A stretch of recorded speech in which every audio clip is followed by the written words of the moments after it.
తెలంగాణలో భూ సమస్యల పరిష్కారానికి ప్రస్తుతం ఉన్న రికార్డ్ ఆఫ్ రైట్స్ 2020 చట్టం ఉపయోగపడదని రేవంత్ సర్కార్ భావిస్తోంది. ఈ చట్టం స్థానంలో కొత్త చట్టాన్ని అమల్లోకి తీసుకురావాలని నిర్ణయానికి వచ్చింది. తెలంగాణలో భూ సమస్యల పరిష్కారానికి రేవంత్ సర్కార్ కసరత్తులు చేస్తుంది. ప్రస్తుతం ఉన్న రికార్డ్ ఆఫ్ రైట్స్ 2020 చట్టం ఈ సమస్యల పరిష్కారానికి పనిచేయదని భావిస్తోంది.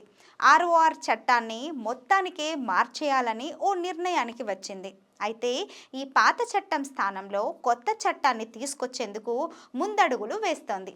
ఇందుకోసం అనేక అంశాలను పరిగణలోకి తీసుకొని కొత్త రెవెన్యూ చట్టానికి రూపకల్పన చేస్తున్నట్లు తెలుస్తుంది. వచ్చే అసెంబ్లీ బడ్జెట్ సమావేశంలో ఈ కొత్త చట్టానికి ఆమోదం తెలిపే బిల్లును తీసుకొస్తారనే రెవెన్యూ వర్గాల్లో ప్రచారం నడుస్తుంది.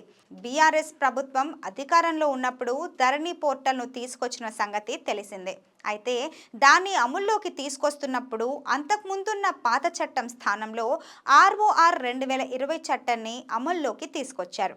ఆ తర్వాత కాంగ్రెస్ ప్రభుత్వం అధికారంలోకి వచ్చాక ధరణి పోర్టల్ పునర్నిర్మాణం కోసం నియమించిన ప్రత్యేక కమిటీ ఈ చట్టాన్ని పరిశీలించింది. చివరికి ఈ చట్టం ద్వారా భూ సమస్యలకు శాశ్వత పరిష్కారం లభించదని, దానివల్ల ఇంకా కొత్త సమస్యలు వస్తున్నాయని అభిప్రాయానికి వచ్చింది. కీలకమైన మార్పులు ఈ కమిటీలోని నిపుణులు పాత చట్టంలో ఎలాంటి సవరణలు చేయాలో వాటి గురించి ప్రభుత్వానికి సిఫారసులు చేశారు. లేకపోతే పూర్తిగా చట్టాన్ని రద్దు చేసి కొత్త చట్టాన్ని అమల్లోకి తీసుకురావాలని సూచించారు. దీంతో పాత చట్టంలో మార్పులు చేసే బదులు కొత్త చట్టాన్ని తీసుకురావడం మేలని రాష్ట్ర ప్రభుత్వం నిర్ణయించుకుంది.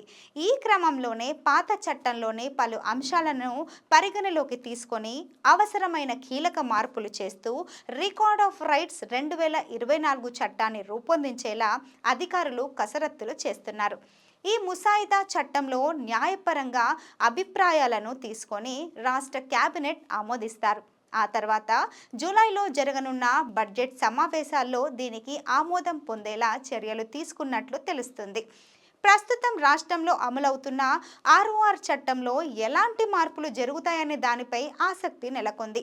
భూ సమస్యల పరిష్కారం కోసం పలు స్థాయిలోని అధికారులకు ఉండే అధికారాల వికేంద్రీకరణకు సంబంధించి కొత్త చట్టంలో క్లారిటీ రానుంది.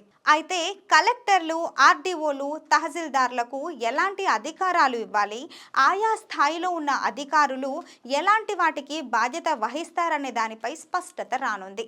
అలాగే భూ రికార్డుల ప్రక్షాళన సందర్భంగా పాస్ పుస్తకాలు ఇవ్వకుండా పార్ట్ బిలో పెట్టిన 18 లక్షల ఎకరాలు సాదా బైనామాల కింద లావాదేవీలు జరిగి పాస్ పుస్తకాలు పొందని 9 లక్షల ఎకరాల భూములకు పరిష్కారం చూపించే దిశగా చట్టాన్ని తీసుకురానున్నట్లు సమాచారం.